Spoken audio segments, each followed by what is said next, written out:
So off.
Story of never giving up.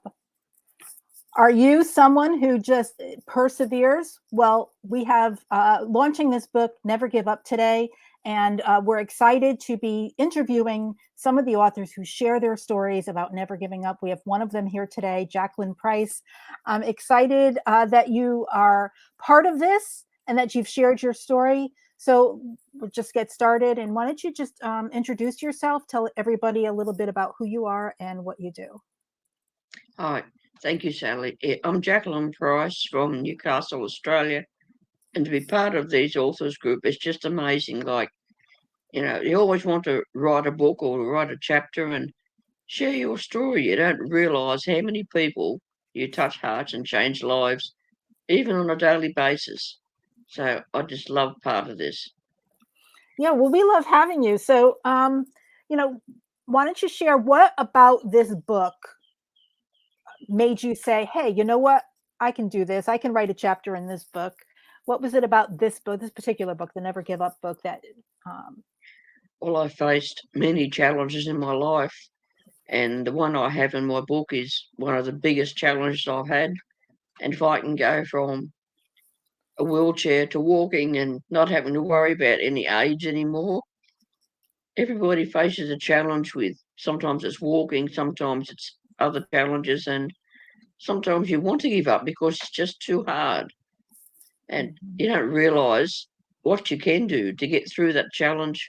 If you can't manage yourself, you ask for help because everyone has a challenge, and often somebody's been through what you've been through, but they've had a more difficult challenge. And sometimes being caught in a wheelchair, people don't get out of that for the rest of their lives. But a lot of them come on to be in Olympics and all with wheelchairs, and you just the challenges you face makes you stronger.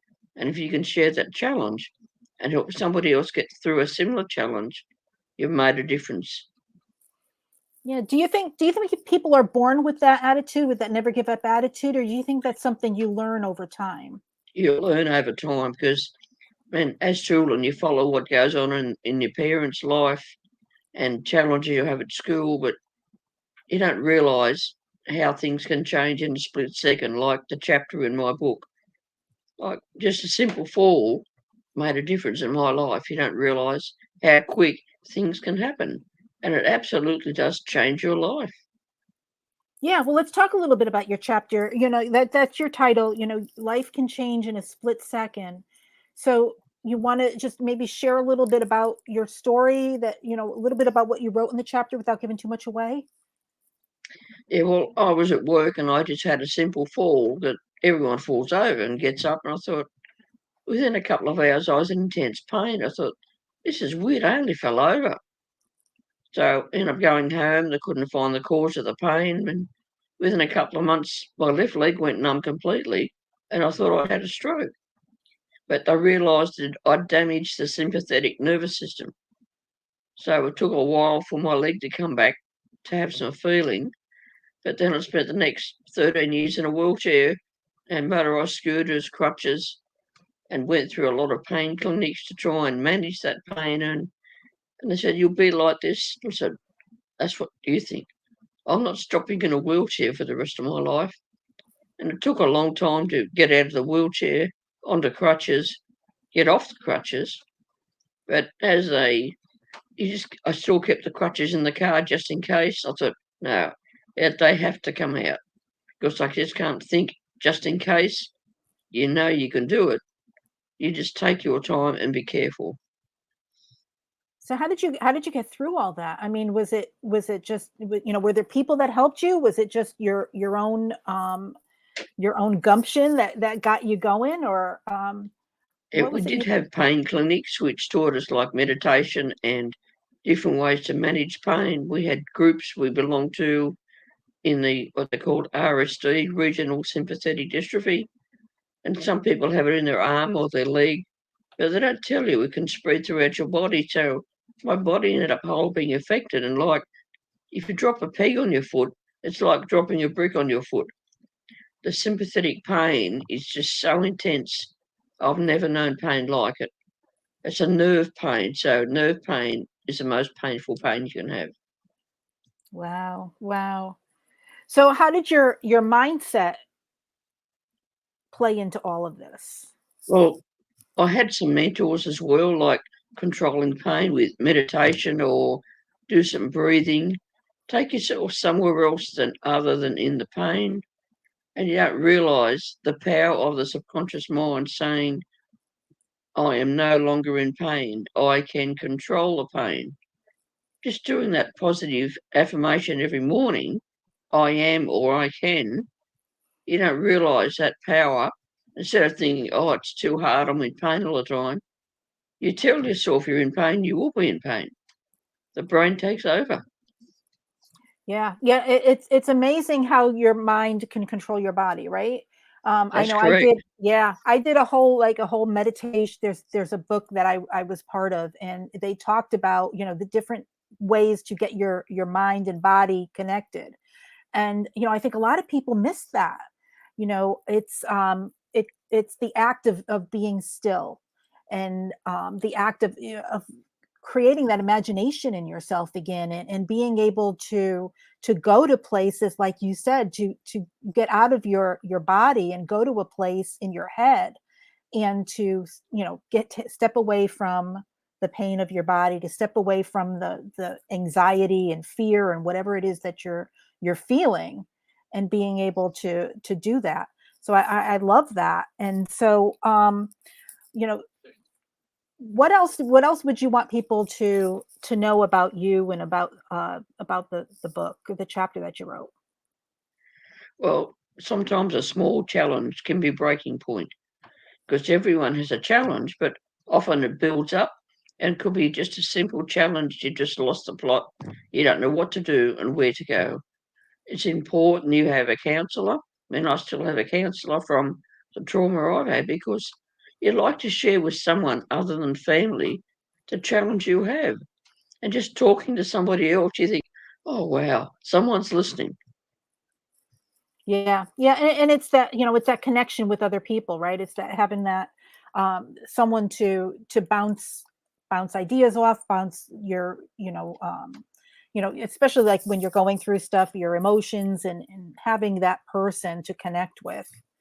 So who's been that for you? Has there been people that you've relied on while you were going through this? Often I do some of Tony Robbins' work and some of the other mentors I have. I have some coaches, and often, like some of the networking groups, there's a fellow that does breathing techniques. And Mhm. lately, I've learned some new breathing techniques and some meditation. And if you're really stressed out, there's a humming technique. So you put your fingers like to your ears here, do a deep humming when you're stressed. And while you're humming, you can't think about what's going on in your life. It just takes away that fear. And then you close your eyes while you do it, and the humming's louder. Just do it for a couple of minutes, and you think, wow, I've forgotten about all that worry I have. Yeah, yeah, I love it. So, what do you want the readers to take away from this book and from reading your chapter? What is it that you want them to know about this never give up attitude?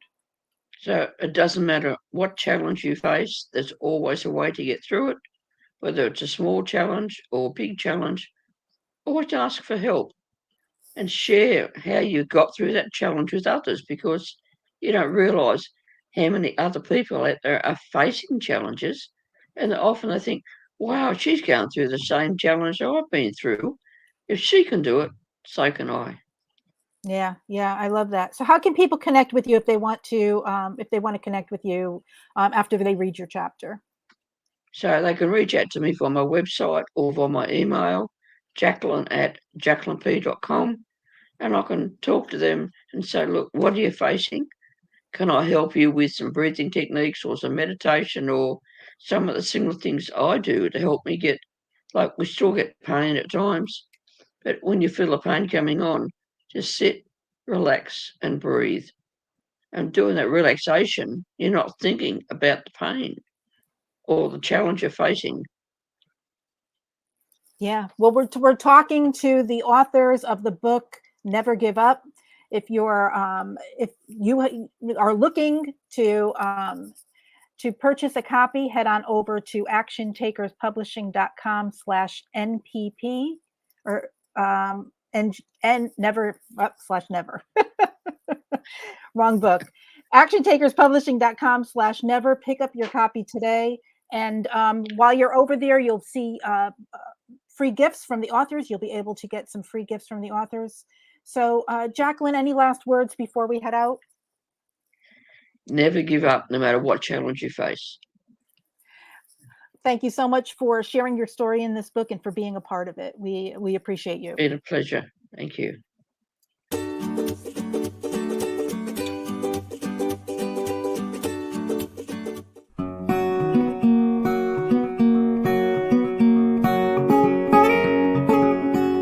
I want to thank these ladies. Many of them I never knew before the book, and now I know them. So it took an entire team to make this work. As you said, Sally, winning in those categories, none of us did it on our own. It was a collaborative effort.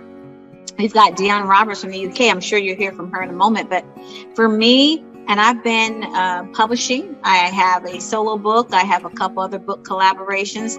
But this was a unique experience because from start to finish, everything was in motion. The method of communication, no author left behind, for some that may have struggled in getting their chapters done or slide them in under the wire.